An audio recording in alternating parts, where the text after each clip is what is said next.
everyone, and welcome once again to Reverb. My name is Alex Helberg, and I'm joined on the mic, as always, by my co-host and co-producer, Calvin Pollock. How's it going, Calvin? Going good, Alex. How about you? I am doing well, and I'm doing especially well today because we are honored to be joined by Dr. Robin Reames, an associate professor of English at the University of Chicago, specializing in rhetorical theory and the history of ideas. She is the co-editor of the Rhetorical Tradition, Readings from Classical Times to the Present, a text that anyone who went through a history of rhetoric course worth its salt in graduate school had to pick up and read through, a very useful source text.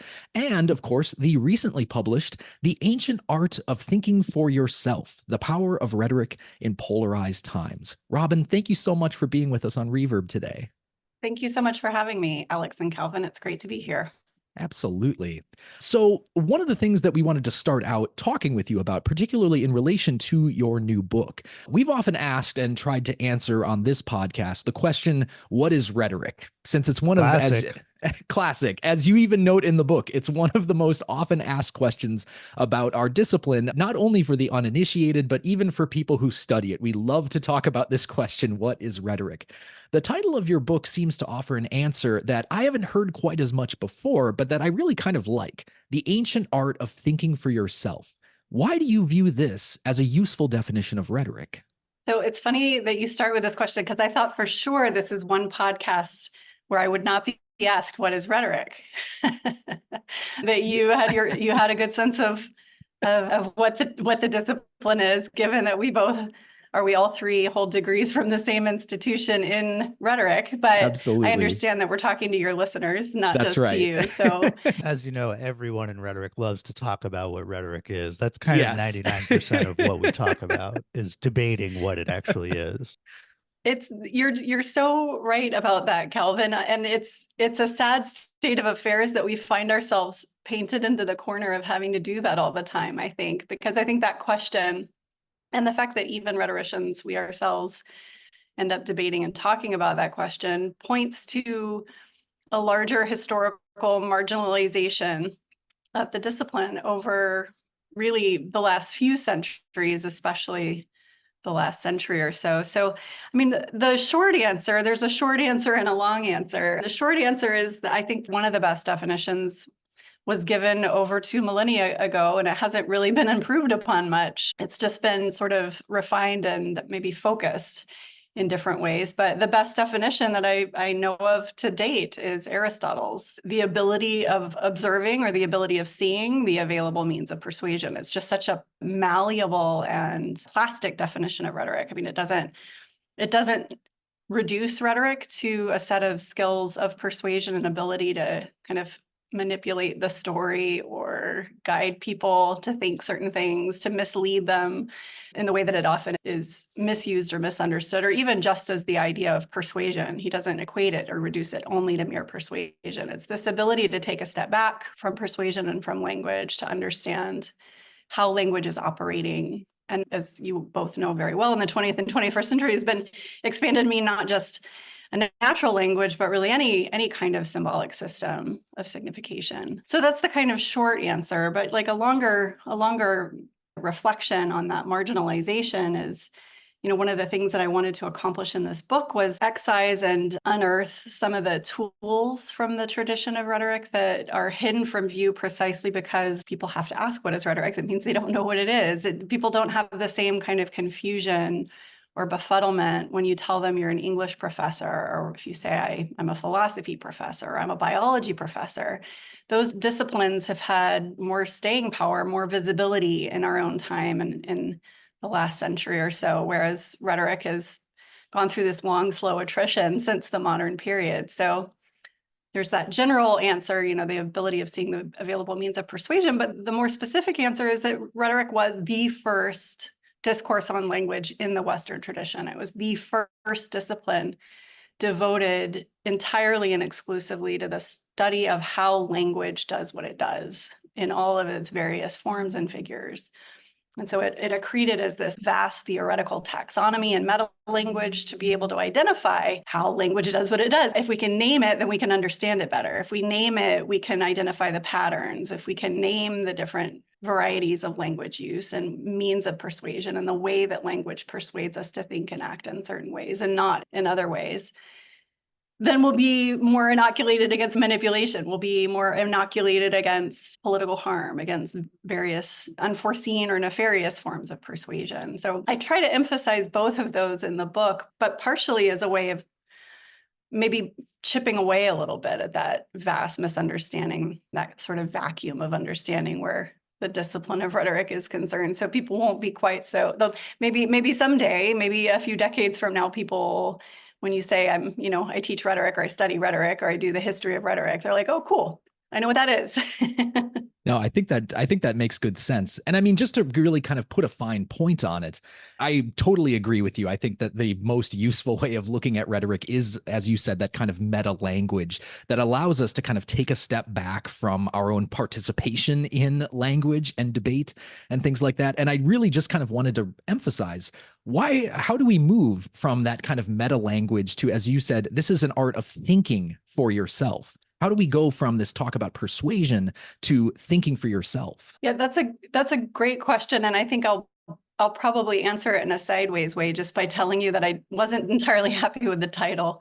I wasn't happy with the title because I don't feel like what the book is aiming to do is to teach people to think for themselves. I don't really think that's possible. Sure. I don't think that's something that we can fully do. We can think in different ways. We can think in new ways. I think our thinking these days, especially in the realm of politics, has become so ideologically entrenched that we have very few methods for thinking in ways that can be helpful and productive outside of that kind of ideological binary that many of us find ourselves trapped in, whether we want to be or not. And we have too few answers coming from the history of ideas to capacitate new ways of thinking. So I think the question might be, how do we get from rhetoric to rhetorical thinking, which is the title I would have preferred. But if people don't know what rhetoric is, as my editors rightly pointed out, then you can't tell them that you're writing a book on rhetorical thinking. So it might feel to the reader a little bit more like they're thinking for themselves, precisely because they're finding how this meta language, or they're learning how this meta language opens up new avenues for thought. Not to think about things in terms of a preset binary, oh, well, I'm a liberal, so I'm going to interpret this in the way that a liberal would, or let me scan my social media feed to figure out like what's going to fit rightly with my social group so I don't out myself as some kind of social or political pariah, or I'm conservative and therefore I'm going to figure out what other conservatives are saying on how to own the liberals on this issue, right? But opening up new doors and new avenues by developing a new vocabulary for understanding how the language is operating on an ideological level.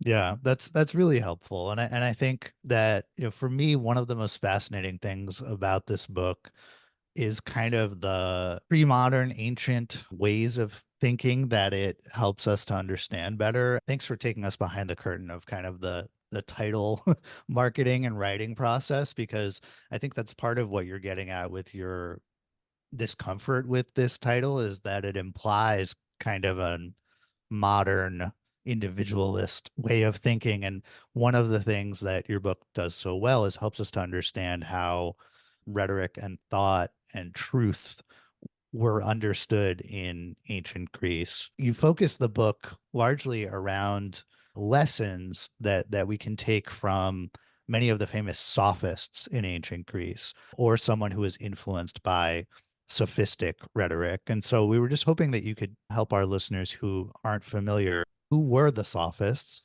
and why did you choose to use them as focal points for your chapters? And in particular for me, I was really fascinated by some of ancient Athens' greatest villains that you talk about. I really enjoyed the discussion of, figures like Callias, Alcibiades. I'm probably going to pronounce some of these wrong.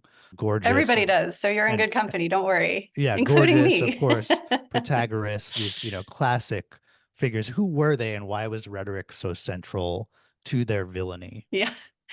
Yeah, they're ambiguous villainy. It's interesting because I'm no opponent of the sophists, but the whole Western tradition really is. And I think this isn't really the subject of the book, but rhetorician to rhetorician, I think that there's a whole world of thought in Protagoras and a whole world of thought in Gorgias that needs to be revived and resuscitated. And so I sort of leave those arguments aside for the book, because the way that they're viewed historically, the way they've kind of gone down in history is as these foreign teachers who came to Athens and bent the ear of some of Athens' most influential and wealthy citizens, like Callias, like you can call him Alcibiades, or you can call him Alcibiades if you prefer to the hard kappa, and taught them how to manipulate the assembly to do things that were not in Athens' interest, taught them how to turn received wisdom on its head and go against what hard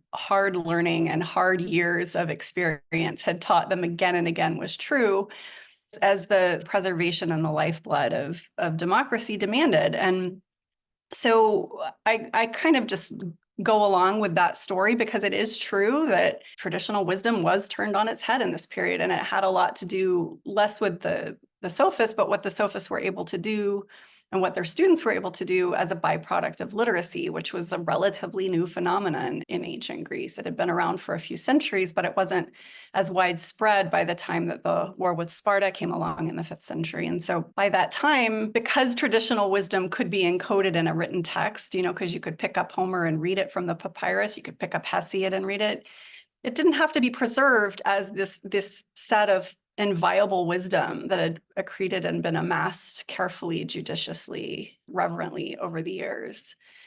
So you could play around with it like Gorgias did. You could say, hey, Helen didn't do anything wrong, right? Speech is a powerful lord. It's time for us to vindicate her from history. Or it's possible for Protagoras to come along and show you, that contradiction is inevitable. There's an opposing argument on every view. And guess what else? Contradiction is impossible, right? He could tie his interlocutor up in knots, convincing them that things, or as Gorgias, proving that nothing exists. It was possible for them to offer these incredibly compelling and convincing proofs of things that their interlocutors knew weren't true. And so the puzzle for the sophists would be, okay, so figure out how I did it, right? Figure out how I did it. And behind that was a language theory that took issue with our natural assumption that language just relates unequivocally to the world. Like that's what the sophists were always pointing out. They're always showcasing arguments that would force their interlocutor to begin to question what they're assuming about the relationship between language and reality. And that was enormously troubling for somebody like Socrates, who didn't want there to be a problematic relationship between language and reality. Plato, through Socrates over the course of several dialogues, forces language to be unambiguously referential. And the sophists to that would say, well, good luck, right? It's just not possible. It can't happen. So I'm so sympathetic to that critique, and that's in many ways aligned with the goal of the book. The goal of the book is to force people, maybe in a friendlier way, to question their own assumptions about how the language they're consuming relates to reality, and just to put a check, take a step back to realize there's this intermediary moment in the language. But at the same time, it's just sort of necessary for simplicity's sake to sort of let the story of history prevail and allow that understanding of the sophists that, these teachings are what led to the bad arguments in Athens that ultimately destroyed the democracy in the course of just a few decades. It went from dominant and peaceful and hegemonic and cruel in many other ways, but also secure, and with methods of democratic deliberation that would lead to a more or less univocal will that would, with the idea of like the practice of public reason, would lead to a better course of action for the democracy. And all of a sudden you can watch through the accounts of people like Thucydides, you watch it deteriorate. So, one of the things I think was really delightful for me as a writer, being able to tell that story, was just when you attend to those speeches and you attend to the reasoning, you attend to the wisdom getting turned on its head, it really sounds identical to so many of the arguments we hear today in politics. I mean, I even adjusted some of the translations to make those reflections a little bit more transparent and obvious for the reader. Yeah, I wanted to ask about one specific example. I can't remember if it was Callias or Alcibiades, but the one where it was like, basically greed is good rhetoric. Like, my success as an individual, me getting rich, me doing well at the Olympics is good for Athens. Therefore, any other policy or proposal that I might introduce that's good for me is also good for Athens. Yeah, that was Alcibiades. Yeah, and that speech sounds like it could be a modern day speech, but when you read it in the context, not only the context that the author Thucydides gives to it, but also the context of its contrast with its surrounding and opposing speeches. It's really clear what a radical idea that was at its own time, not radical in the sense of new, but radical in the sense of the idea that you could pair self-interest with democratic interest. Like that was what was sort of mind-blowing about it. It was perfect. There was nothing new about prioritizing self-interest. I mean, prioritizing self-interest underscored every form of political and social organization other than democracy, like any kind of like familial, hereditary, oligarchic, social or political organization would necessarily prioritize self-interest, and unapologetically so.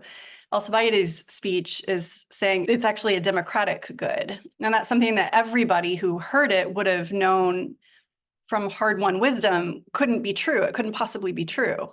The only way to preserve a democracy is to set aside self-interest from time to time. You have to show courage in battle, right?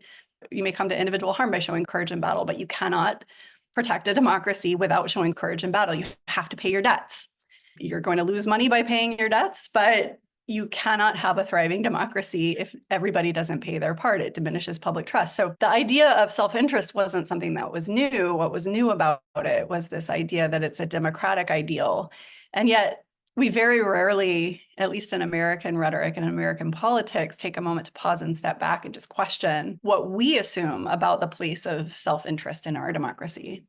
I think that's so helpful. I mean, you are kind of enacting for us right here on the mic what a kind of like mode of rhetorical thinking actually looks like. If we are to kind of take a step back and exercise that knowledge of this meta language that we have to talk about, where these values come from, the fact that they are not, in fact, just natural or innate, that they actually do come from a kind of lineage of other ideas. And I also wanted to talk about not just the way that this kind of thinking gets operationalized, but also the stakes, because that's one thing that I thought came through really strongly in your book. Your chapters continuously return to this one central event in Greek antiquity, Athens' kind of infamous and doomed expedition to Sicily during the Peloponnesian War, which was goaded on by several of the sophists and the persuasive ancient rhetoricians that you mentioned, Alcibiades being one of the major ones.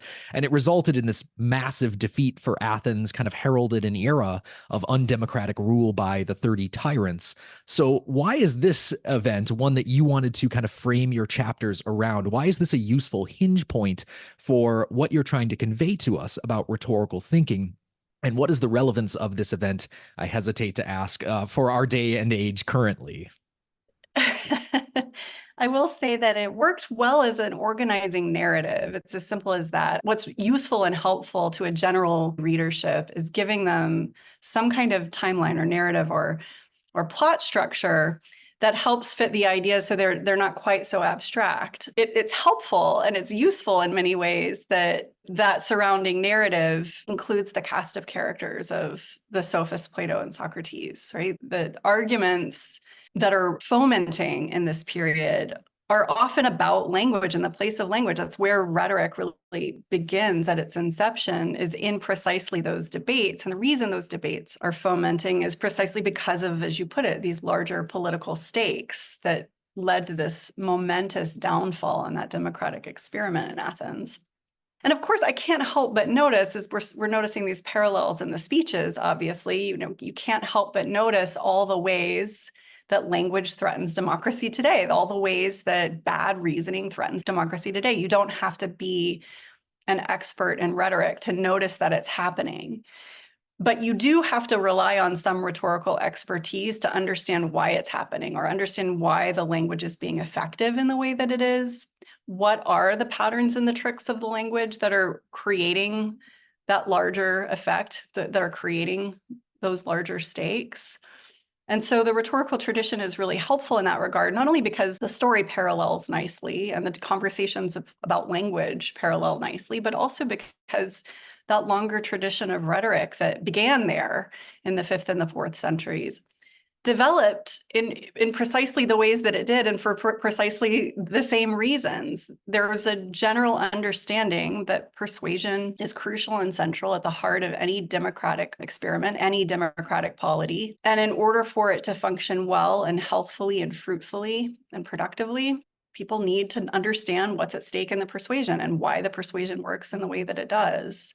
One of the real tragedies, the atrophy of our discipline and its sort of marginalization over the course of a couple of hundred years, is the fact that what happens when you stop studying language as language, when you stop doing what rhetoricians do, which is study language as language, is you begin assuming that sort of transparent relationship between language and reality. You stop being critical about how the language is doing what it's doing. And so bringing the rhetorical tradition to bear on that historical story is a way of also casting a light on our own historical moment.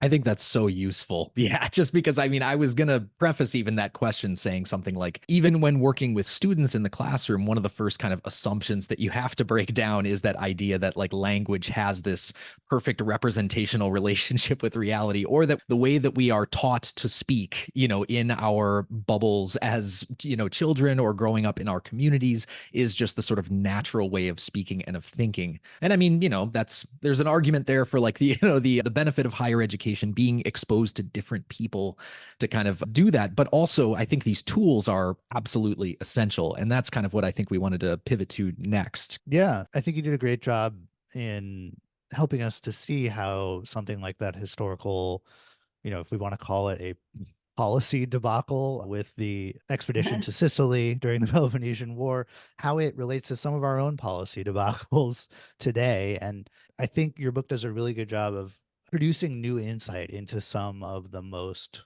challenging and like seemingly stagnant debates in contemporary politics. One of the ones that you spend quite a bit of time on is the issue of gun control. And you bring up an understanding of agonism as a way of framing debate, and stasis theory, how stasis theory helps us to at least think about that debate differently, if not directly influence policy. So can you help us and help our listeners understand how you're approaching the issue of gun control and thinking about the relevance of ancient rhetoric to it? Yeah, thank you for asking that question. One of the things I would like to make as clear as possible in the book is that the book is not a policy book. I'm not a political scientist, and I don't propose policies, and I do my best not to take a position on any issue, but merely to show how these entrenched issues, as you rightly said, look different when you start viewing them through a rhetorical lens. They don't look the same. And one of the ways they look different is that they look less like disputes over policy. And that's because, one of the things that I find really unsatisfactory about the state of public discourse today is the fact that what we tend to do is jump to positions on what ought to be done. Those are called, according to stasis theory in the rhetorical tradition, policy debates, policy disputes. So think of any public dispute, whether it's gay or trans rights, abortion, gun control, Gaza and Israel, Black Lives Matter, really any of these issues.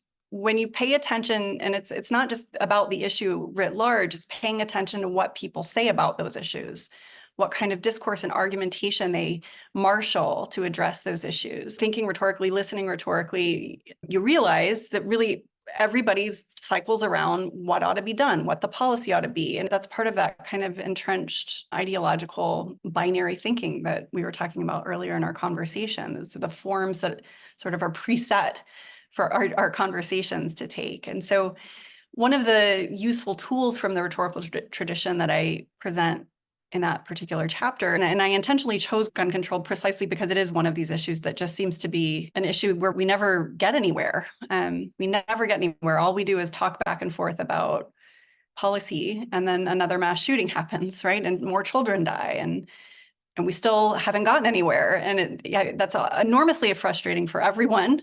But the ancient rhetoricians would say that, no wonder you don't get anywhere, because you're not actually practicing any kind of targeted question asking of the sort that's captured in stasis questions. And so stasis questions theoretically have been around like since the beginning. There's testimony that, from the earliest rhetorical texts, that Aristotle even wrote about them, that we don't have like complete evidence of it till Cicero. Cicero's account is that, look, in stasis questions, there are really only 4 kinds of disputes that you can even have. There are only 4 kinds of disagreements you can have, and therefore there are only 4 kinds of questions you can ask. And I like to tell my students those questions are like beads on a string. You're supposed to go in order because they occur in a sort of chronological or sequential manner. And the very last question of those beads on the string, the chronologically last, the logically last, the sequentially last, is policy. That is to say that you can only really begin having a discussion about policy after having determined that your disagreement isn't earlier in the line of stasis questions. And in fact, in almost any issue, gun control included, but not only gun control, our disagreement is actually occurring earlier in the line of reasoning. It's not actually occurring on policy. So we can't come to an agreement on policy precisely because we're disagreeing on other terms, we're disagreeing on other grounds. So those 4 stasis questions are what are called conjecture, but I call it fact just to make it a little simpler and more accessible. Does a problem exist? Is there a problem to be considered? Is it existent in the world in one form or another? Definition, okay, so if we've determined it does exist, then we have to define what type of category of problem is it? What kind of rubric does it fall under? Is it a legal problem? Is it a moral problem? Is it an ethical problem? If we determine that it exists, we determine what kind of problem it is. We have to determine whether we agree or disagree about how intense the problem is. Quality, does it demand immediate attention, or is it something that we should address later? How intense should our response be? Only after we've determined that we can find some foundational agreements on these other issues do we then move on to a discussion of policy. So what the chapter is trying to get readers to see is that we can actually have better disagreements if we move our disagreement to the proper place on the chain. And so in the case of not only gun control, but most issues, our disagreements are actually on the level of question number 1 or question number 2, either fact or conjecture and definition. That's at least how I see it as a rhetorician, as a person who studies rhetoric. When I listen to what people are saying and I listen to the things they reveal about their positions when they're going back and forth over policy, they're actually disagreeing about an earlier issue. They're disagreeing about fact or definition. And so what that means for us, and it bums me out less when I think about the fact that we could actually start talking about that instead. We could actually start having more fruitful discussions and disagreements about those questions, fact and definition. And then that might lead to more useful policies so that fewer children die, right? But we're probably not going to get anywhere. At least Cicero would say that if you don't figure out where your disagreement lies, you have absolutely no chance, right? You have absolutely no chance of reaching a resolution. And not only that, if you can't categorize your disagreement according to one of those questions, then what you're having is a misunderstanding and not a disagreement. It's not actually a disagreement at all. And that would be useful to know too. But in that case, and in any case where stasis theory is useful, it's a matter of explaining where the breakdown is happening. And just one other thing I would say about that is I think what ancient rhetoricians understood somewhat better than we do is that sometimes the tenor of our public debates seems to suggest that we're dead set on disagreeing with one another. We're dead set on finding a disagreement rather than trying to cure a disagreement. And that's another thing that ancient rhetoricians would say, well, you're fucked, right? And the reason they would say that is because they saw political disagreements like the ones that we have as a kind of cancer. They saw it as a sickness that would actually kill the state. It would make it a non-viable state. It would ruin its chances of survival because you have to coordinate in order to create concerted action that's mutually beneficial. And you can, like the reader of the Daily News would be able to find that that's true today as well. It's as true now as it was then. There is no way for a democracy to function without that ability to reach a consensus, and without that ability to reach at least some kind of consensus that would make concerted political action possible, then the sickness will destroy us from the inside.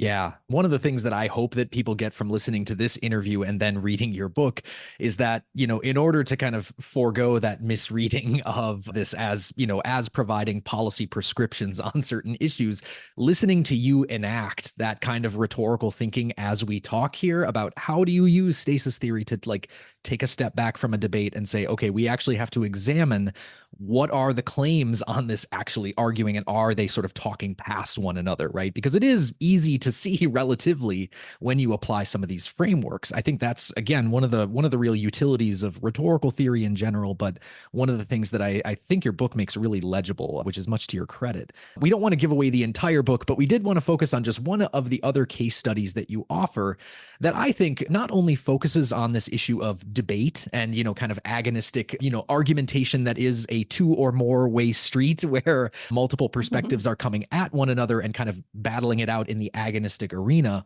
but also going back to what you mentioned before about using rhetorical thinking to inoculate us against perhaps different kinds of manipulative tactics that others would use. I'm thinking about, particularly in the age that we live in now, where there are so many grifts that are out in the world today that are, con artists have existed since time immemorial, but it seems like the volume has kind of been cranked up to 11 in the current day and age. One of the other things, and this is just, again, a kind of note of praise for the book that you do, is really usefully synthesize not only rhetorical concepts from antiquity, whether that be the sophists, Aristotle, Plato, or any of the other theorists of that age, but also what you talk about as being theorists of the new rhetoric, people who are practicing rhetoric in the 20th century, who are kind of involved in its new renaissance post-World War II. So I'm thinking in particular of the chapter that you wrote that was talking about grifters who manipulate us into wasting time and money on phony products like doomsday prepper meal kits, all the way to products that, and, policies really that waste our money, like inefficient light bulbs. So the concepts that you synthesize to talk about this are first from Chaim Perlman and Lucy Obrecht's Titeka, hierarchies of values, and then Aristotle's notion of pathos, particularly his use of this term energia, or bringing something before the eyes. So can you talk a little bit about how those two concepts, the hierarchy of values and pathos, can help us better understand these kind of attempts to manipulate us into doing things that may or may not be against our best interest? Yeah, for sure. The chapter that you're referring to that takes on, think those doomsday prepper kits and multi-level marketing schemes and that sort of thing. It was almost like I needed a breather in a way from the more depressing chapters, if that makes sense. Like somehow that some of the manipulation that happens in public discourse somehow seems more horrible by comparison to these other forms. And so, but you're right. It was also an opportunity to show how these seemingly more toothless in a way rhetorical methods of persuasion circulate and how they work their magic on us. And you're absolutely right that I wanted readers to see a connection between the ancient rhetorical tradition and the so-called new rhetoric movement of the 20th century, because it's just no coincidence that after the disaster and in the 4th century, people like Aristotle, people like Plato were paying a lot more attention to language and thinking perhaps paying attention to language would have averted these disasters. I mean, it's something that's explicitly pointed out in that new rhetoric movement. Perhaps had we been paying more attention to language, the horrors and disasters of the 20th century might not have come to the state that they came to. And here we are in the 21st century, seemingly having to learn this lesson anew. So like, why not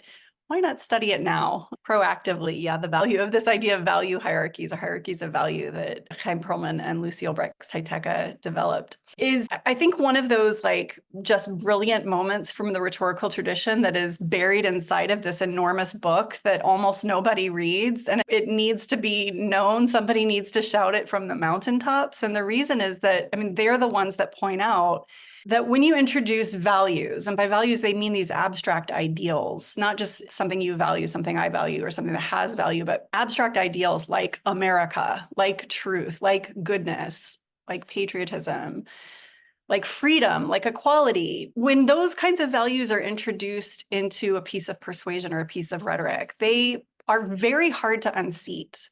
This is their observation. And the reason they're very hard to unseat or overthrow has to do with the fact that they're so widely shared. Who doesn't believe that freedom matters? Who doesn't believe that equality matters, right? You'd be very hard pressed to find a person that just says that just doesn't matter, right? One of the reasons they're so widely shared is precisely because they're so abstract. They can mean virtually anything to anyone. So as they point out, where we disagree, it's not that we disagree about the value of the value. We agree about that largely. Where we disagree is on how to rank the value relative to other values in a concrete situation. So And the example that I gave of the manipulation of these energy efficient light bulbs and the doomsday prepper meals in that rhetoric, which I examined, a whole corpus of rhetoric, and this strange experience I had, and as I talk about in the book, it happened because I was cleaning out the basement after my dad died, and I found an entire closet full of energy inefficient light bulbs with a receipt for hundreds of dollars, and it was literally like floor to ceiling. And I kind of went on, based on the date of the receipt, went on a little research trip of my own, trying to figure out what was going on here. Like, what, my dad was clearly convinced of something. What was the rhetoric? And I found, clip after clip and article after article from the same year claiming that the government is trying to take away your freedom, right? And there was like a big headline in one of the articles from the Heritage Foundation, "Let there be light bulb choice," right?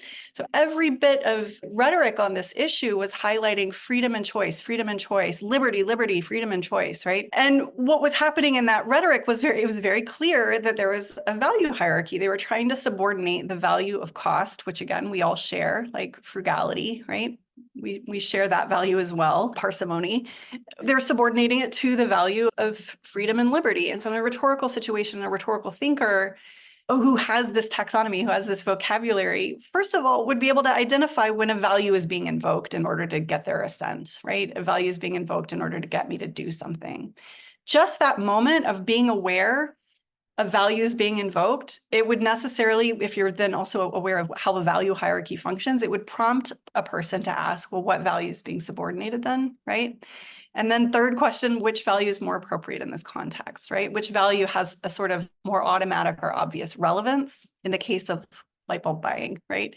And there are other values too that could be at play. Those were left out of the rhetoric, like aesthetics might be one, right? So there is a condition here where somebody could make a real reasoned rhetorical choice here by saying, well, like cost doesn't matter as much to me as aesthetics, or freedom doesn't matter to me as much as aesthetics in this context. But when rhetoric wants to highlight a value as a kind of absolute value and suggest that no other value matters, it's a really good indicator. It's maybe not 100% fail-safe, but it's a really good indicator that some manipulation is going on, right? Because there's just not a situation where values aren't at some level of competition with each other.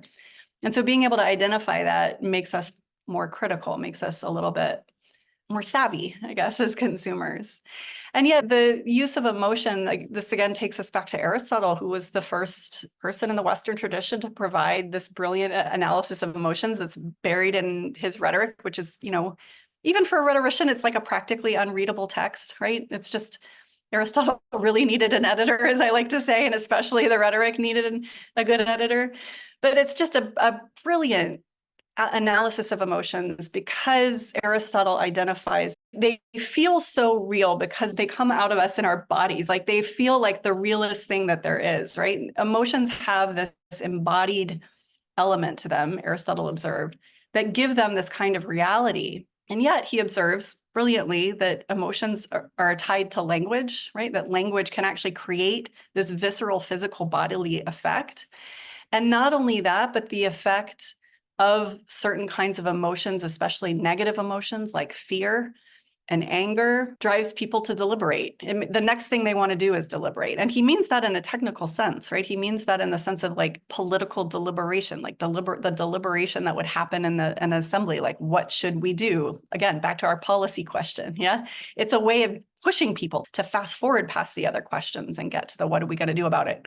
And so one of the reasons I wanted to point out what I see as the brilliance of that rhetorical skill is to realize, again, Aristotle would say, if you're feeling an emotion, it's probably tied to language. If it's tied to language and it's created an emotion that's negative, like fear or anger, you're probably being prompted to deliberate about something. Okay, what are they prompting you to deliberate about, right? I think everything really does go back to that definition that Aristotle gave. This is a great example of what he means by the ability of seeing the available means of persuasion. It's an ability of seeing the way the language is tied to the emotion. It's an ability to see the way that the emotion prompts deliberation. I think it's not also accidental that Plato referred to writing in the dialogue on rhetoric, the Phaedrus, as a pharmakon, as a poison and a cure, right? We have that same double meaning in English with the term drug. I think Aristotle, in that definition of rhetoric, captures that beautifully. Like, yes, It can drug you into feeling rage and fear, right? But also that same drug can cure you from its ability to invoke rage and fear in such a way that leads to precipitous decision making and deliberation. I'll say, I think that's our soundbite for the episode right there. If we had to pull something out that's sort of like, this is like the nugget of what we get from this episode, that was exceptionally well stated. Thank you for that. Yeah, absolutely. So one of the things that I find the most moving about the book is that you consistently reference your relationship with your father to frame different chapters of the book. And these examples kind of show what happens when dialogue breaks down between people who disagree. And I think we just wanted to end with a question about, how do you see studying rhetoric as a way to help us better understand differences that we have in our interpersonal relationships? And how do you see this as extending to the broader, really troubling political divides that we have in our society right now? Yeah, thank you for asking that question. I feel like I have to punt it to the reader in a way. You know what I mean? Because the truth is, like, I never got there with my dad. Like I don't know that this book would have had much of an effect on him. I really see the problem and the breakdown of communication that we had as being part and parcel of what I see going on in the culture at large, which is that people are suspicious of the other side. Like, they're suspicious of the people themselves, as though the people themselves are utterly depraved and malicious. That really seems to be the trajectory of debates. I mean, that was not the way that it was when I was growing up in the 1980s and 1990s. It was inside of my household, I'll say. Like, those were the kinds of arguments I was hearing all the time. I was not seeing it reflected anywhere outside of my household. And I think one of the more disturbing aspects of public discourse today is how much it's come to reflect the interior of the household of my upbringing. But in terms of your question about like how this can be useful with those interpersonal relationships, I mean, one thing I like to say is that rhetoric begins at home. And as I try to make really clear in the framing at the outset in the introduction of the book, is that this is not a book that's intended to give you tools to attack positions that you find deplorable. And by that same measure, I would say rhetoric is not a tool that's supposed to be used for you to be able to manipulate people to coming around to your point of view. The book in particular, and the discipline as a whole, begins with a kind of critical self-analysis. And I think my hope would be that if more people practice that same kind of critical self-analysis, not, trying to own the person that they think is wrong, or to point out all their logical inconsistencies and flaws, but to begin to really critically and carefully question and self-assess what I am predisposed to be convinced by, why I find something as convincing as I do. Why do I find myself wanting to be persuaded by one argument over another? Why do I find myself wanting to seek out arguments that would reinforce one point of view over another? Rhetoric's an enormously useful tool for being able to do that. We have far too few skills and tools these days that capacitate that kind of careful, critical self-analysis. And so then I could speculate that kind of practice would lead to better relationships and better conversations. But then again, I would no longer be a rhetorician if I started talking about interpersonal relationships. That's fair. We won't ask you to become a family psychologist in this episode, but we do appreciate you speaking to that kind of. I think my family would agree with your decision not to ask me to do that. Fair enough. Fair enough. Well, I think that's a great note to leave it on here. So we want to say thank you so much, Robin Reames, the author of the newly published The Ancient Art of Thinking for Yourself, The Power of Rhetoric in Polarized Times, out now from Basic Books. Robin, it was great to have you here with us. We really appreciate you talking with us today. Thank you, Alex. Thank you, Calvin. It's been a pleasure. From all of us here at Reverb, take care. We'll talk to you again next time. Bye-bye, everybody. See ya. Our show today was produced by Alex Helberg and Calvin Pollock, with editing work by Alex. Reverb's co-producers at large are Ben Williams, Sophie Wadzak, and Olivia Burnett. You can subscribe to Reverb and leave us a review on Apple Podcasts, Stitcher, Android, or wherever you listen to podcasts. Check out our website at www.reverbcast.com. You can also like us on Facebook and follow us on Twitter, where our handle is @ReverbCast. That's REVERB_CAST. If you've enjoyed our show and want to help amplify more of our public scholarship work, please consider leaving us a 5-star review on your podcast platform of choice. And tell a friend about us. We sincerely appreciate the support of our listeners. Thanks so much for tuning in.